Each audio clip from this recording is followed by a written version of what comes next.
केरला में जनता के पैसों की खुलेआम लूट हो रही है। जहां लेप का शासन होता है वहां कुछ भी बाकी नहीं रहता।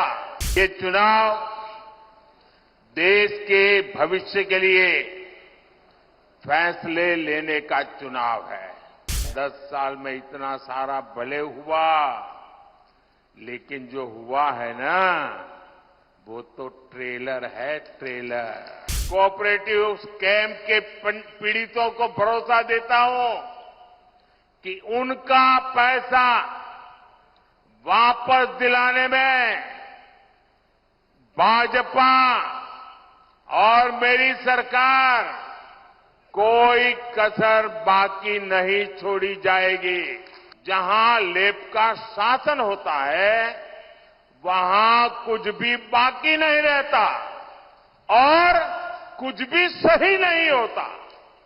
इन्होंने बंगाल को बदहाल बनाया। ये लोग त्रिपुरा में भी ताशनी लाए थे।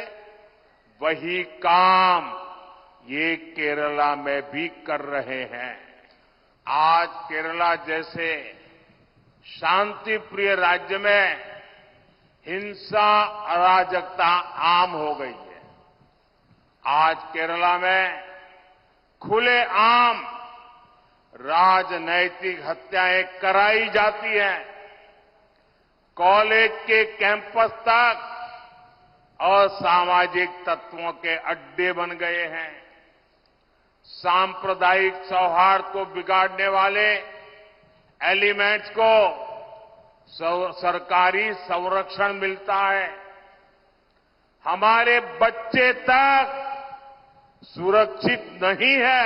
यहां सीपीएम के मुख्यमंत्री 3 साल से लगातार झूठ बोल रहे हैं कि इस कोऑपरेटिव स्कैम के पीड़ितों को उनका पैसा वापस मिलेगा। ये भी झूठ बोलते हैं कि दोषियों पर कार्रवाई होगी। ये आपका सेवक मोदी है जिसने इस केस की जांच करवाई। अब तक स्कैम करने वालों की करीब 90 करोड़ रुपीस की संपत्ति भारत सरकार के ईडी ने अटैच कर ली है। मैं इस बारे में कानूनी सलाह ले रहा हूं कि कैसे जिनके पैसे डूब गए हैं ऐसे गरीबों को उनका पैसा वापस कैसे करूं, ये 90 करोड़ रुपया उनको कैसे बांट दो।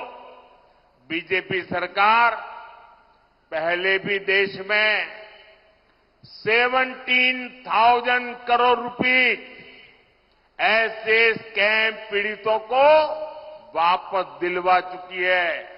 इसलिए मैं इस कोऑपरेटिव स्कैम के पीड़ितों को भरोसा देता हूं कि उनका पैसा वापस दिलाने में भाजपा और मेरी सरकार कोई कसर बाकी नहीं छोड़ी जाएगी।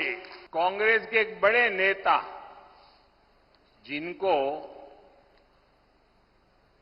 यूपी में अपनी खानदानी सीट पर इज्जत बचाना मुश्किल हो गया है और उन्होंने केरला में अपना नया ठिकाना बना लिया है। चुनाव जीतने के लिए यहां कांग्रेस ने उस संगठन के पॉलिटिकल विंग से बैकडोर समझौता किया है जिसको देश में देश विरोधी प्रवृत्ति के लिए बैन किया गया है। लेकिन क्या आपने कभी सुना है कांग्रेस के इन नेताओं के मुंह से कभी भी कोऑपरेटिव बैंक के स्कैम के लिए कैसे पैसे लूटे हैं एक शब्द बोलते हैं क्या? कांग्रेस के ये युवराज केरला के लोगों से वोट तो मांगेंगे, लेकिन आपके हक में, आपके मुद्दों पर एक शब्द भी नहीं बोलेंगे।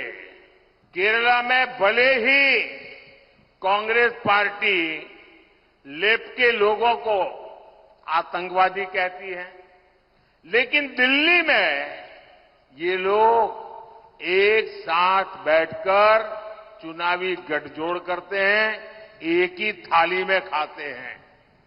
यहां केरला से बाहर निकलते ही पड़ोस में तमिलनाडु में ही दोनों पार्टियां एक साथ मिलकर चुनाव लड़ रही है।